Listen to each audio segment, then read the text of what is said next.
Welcome to Beating Cancer Daily. Beating stage 4 cancer for 30 years still takes my breath away every time I say it. I'm Saranne, founder of the Comedy Cures Foundation, and I hope you'll join me for just a few minutes daily for the next 365 days so we may laugh, learn, maybe cry a little as we live our best days beating cancer daily together.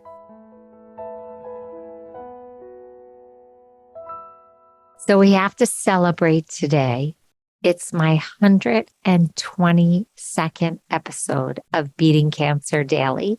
So thank you for joining me. I don't know if it's your first time or if you've listened to all 121 so far. Today's 22, but I am so excited because it means that I am 1/3 of the way through my commitment to record an episode and release an episode every single day on how to beat cancer daily. And if this is your first episode, welcome. We do this every day and it's very different every day. Some are funny, some are strategic, some are motivational, some are inspirational. But to have accomplished 1/3 of my goal so far, you know that I love micro celebrations. So woohoo, we are here. I wanted to do a special episode that I've been thinking about for a long time. One of the quirky things that a lot of patients talk about is if they were to die, what would the sign be that they would give their loved ones so they know that they made it to the other side and they're doing okay? Now, I don't care what your religious belief is. This is just a very fun conversation in a very weird way. And I want to throw back to many years ago. I was helping a woman who lived 24 years with a metastasis of breast cancer to her liver. And she was just a phenomenon, such an incredible human being. Her name was Rivka, and I'm actually invited to one of her son's weddings because I made a promise to her son and also to her that I would celebrate and be the mom on the ground since it was clear that she was going to be leaving us. And I made that promise, and God willing, I'm going to be there in a few weeks to celebrate this man's wedding, her son. So I remember back to her hospice situation. I was in the hospital with her and it was coming near the end. And I said to her, Rivka, you have to give me a sign that you made it okay. And we were laughing about what that sign would be.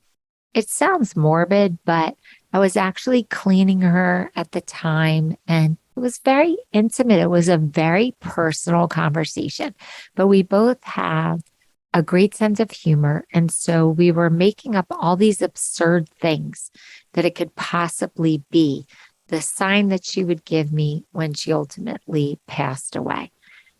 Now, we didn't settle on anything, but it was late Friday afternoon and I had to rush home, and I did. And that was it. I had dinner with my daughter, and the next morning there was a knock on my door very, very early. And I knew what that knock meant. It meant that my friend had passed away, and it was her son who's getting married now. And he looked at me and I looked at him and I knew what was happening. And I said, okay, let me get my keys in my purse. I'll be right there. So I put my key in the door and I locked my door, and I kid you not, my keychain flew off my key and it flew across my driveway. Now, it was an extremely aggressive, far toss, but I wasn't doing anything. I literally was just turning my key when this happened. I didn't think much about it. I ran and picked it up, and then I jumped in his car and we went to see the people that we need to see so that she could have a proper burial. Again, didn't think about it. Throughout that day and the next few days, people kept asking me questions about a certain prayer. And it was literally at that moment that I realized that I had gotten my sign. Now, there is so much written on the internet about people from beyond giving signs. And I don't know what religion you are, and I don't know if you believe in signs or if your religion is against signs, but I am telling you that it was an extraordinary amount of signs that were given to me that I believed that they were coming from my friend Rivka. Does this sound crazy? I wonder if this sounds crazy, but I'm just going to tell you like it is. And basically, she had given me a keychain right before she passed away. And on that keychain, there was a prayer. And that prayer was what people kept asking me about. And the people that were asking me were not religious. So it just struck me as so odd that this keychain flew across my front lawn and driveway, and that all these people were asking me about this specific prayer. And then a very religious person asked me about the specific prayer in relationship to her. So I actually became convinced that this was her sign. And what did it finally was I was driving and her mom was in the back of this big van I have, and I was driving her to the airport. And her mom asked me about this prayer, and her mom was not religious. As I was driving, I was on the phone with someone, and also her mom was at the back of the van. And her mom asked me about this prayer. And then the religious person asked me about this prayer on a phone call. And the keychain literally separated again from the key and flew to the back of my van. Now, that was it. I was done. I said, I understand you're okay. I've gotten the signs through this prayer and the keychain. Now, what was the prayer? You're not going to believe this. The prayer on the back of the keychain was called the Traveler's Prayer. And it's a prayer that you say before you embark on a journey so that you should be safe on your way. Really? Really? This is what she gave me. This is what kept flying. And this is what people kept asking me about. So I kind of kept it to myself. And then over the years, through working in my charity, the Comedy Cures Foundation, people would say to me over and over again, Saranne, this is crazy, but I think I'm getting a sign. Do you believe in signs? Do you think that my relative could be giving me a sign? Then I got a sign from my father. My father gave me a sign. And then my grandfather also had given me a sign. And they were all different signs, but I kept seeing them repeatedly. Now, my husband would say, this is confirmation bias. You're reading into this. This doesn't exist. So I actually went researching a bit. And I have to tell you, there are common signs repeated over and over again on so many different sites on the internet. I'm going to read a few to you. Sensing a presence, hearing a voice, feeling touch, a fragrance or smell. Some people think that they see full or partial appearances of a body, a glimpse beyond.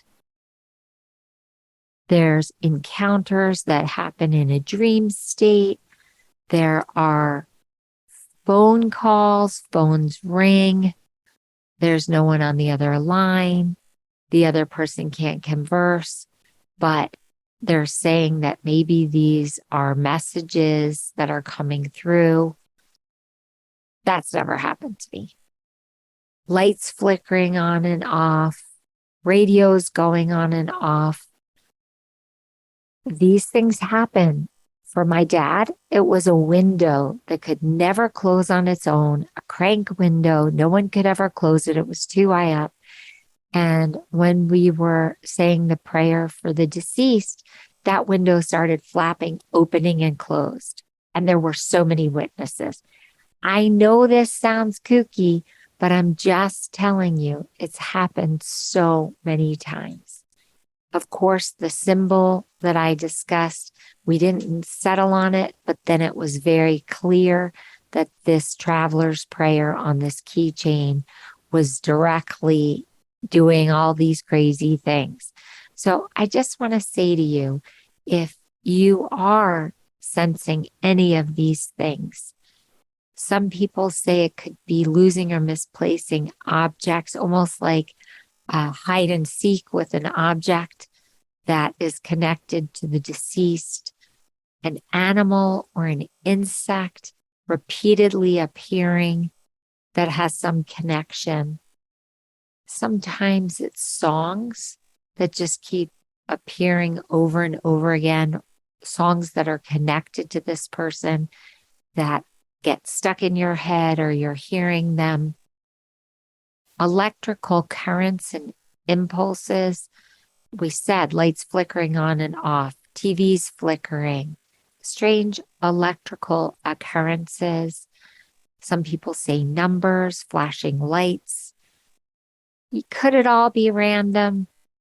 Maybe, but I have just heard so many stories over and over and over again from so many different people who are not religious, people who are religious. There were several books written. I actually went to a book signing with an author of a book who feels that this is really a common occurrence. I actually stumbled across a book called Hello from Heaven. This is by Bill and Judy Guggenheim, and they break down these communications into 12 different after death categories. They say that they interviewed more than 2,000 people, and they found that this is really common. They did 7 years of research. They estimate that at least 60 million people, or 20% of the population in the United States, has had one of these experiences. And there are polls that estimate even higher. Again, I am not judging. I am just telling you that people sense a presence after death. They hear a voice, they feel touch. It's very, very, very common. How do you feel about it? Have you had one? I was on a business call the other day, and a man who's very respected in business actually shared his experience with me about his sister. And he kept saying, I normally would never talk about this, but I want to tell you about it. I think you'll understand. I want to hear if you've ever heard of this before. So let me know what your experiences are. Have you been visited? Have you seen repeated signs? My girlfriend tells me that her mom comes to her all the time in the form of roses, just roses. Now you could say, okay, roses are common, but the way she comes is so interesting. And the woman's name was Rose. Another girlfriend explained to me a situation with her mom's name, which was a very unusual name, and how her mom comes to her repeatedly. I don't know. Is this just comfort? Do we want to believe it? Or do you really believe that this happens? Let me know. Go to comedycures.org and either record a message to me or go to the contact menu and write a message to me. I'd love to hear your thoughts on this. I'd love to hear how your loved ones have come to you. And if you believe in this phenomenon, have a blessed day. And I hope that anyone that you want to communicate with you from beyond actually reaches you.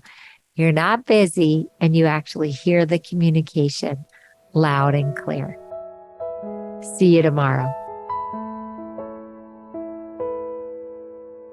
If you've enjoyed this podcast, then I'd love to ask for you to go to comedycures.org and check out our membership circle levels. You will find even more resources and more programming, like our live virtual Q&A sessions with me, our live Comedy Cures events with our very talented comedians, live health builder workshops with Jackie Bryan, hosted by me, a robust monthly newsletter, plus much more. It's really an exciting community, so please consider becoming a member, giving it as a gift, telling your friends, telling your hospital support group all about this community. I can't think of a more empowering way to go through a cancer journey or your survivorship or your caregiving experience than with us at Beating Cancer Daily. It's truly an honor to serve you. Thanks so much. See you tomorrow. Guess what time it is? It's time for me to read the disclaimer. Beating Cancer Daily and the Membership Circle are not in lieu of medical advice or treatment. They are for entertainment purposes only. Please consult your healthcare team to review your best strategy. Thanks for listening.